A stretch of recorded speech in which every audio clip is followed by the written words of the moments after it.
Well, let's turn to another breaking development in the last hour because the US, the UK and South Korea have jointly accused North Korea of using a cyber espionage group to steal sensitive and classified data to advance Pyongyang's military and nuclear ambitions. Well, let's get the latest on that breaking story. Let's cross to our security correspondent in the newsroom, Gordon Carrera. And Gordon, tell us more.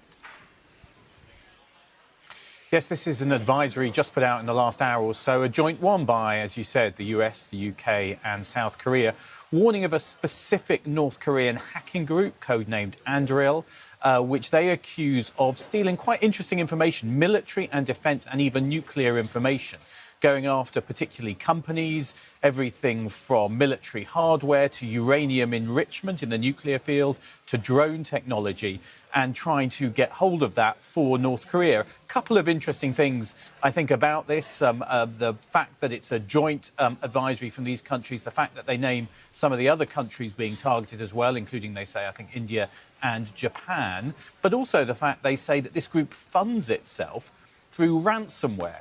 That's typically something we associate with criminals. And what they're claiming is that they have attacked US hospitals and healthcare organisations to effectively steal money in order to support their espionage operations. So a claim that this is a kind of group which mixes criminal and nation-state espionage in its work, all on behalf of North Korea. Very interesting, that final thought. But tell me how serious this is. Interesting that they are going public on this. And just to recap, in terms of their efforts to get military and nuclear secrets, presumably, I assume they were foiled. Well, it's not entirely clear. I mean, this is what the authorities say they were going after. It's certainly not clear if they got any of this, as opposed to simply having been spotted looking for it.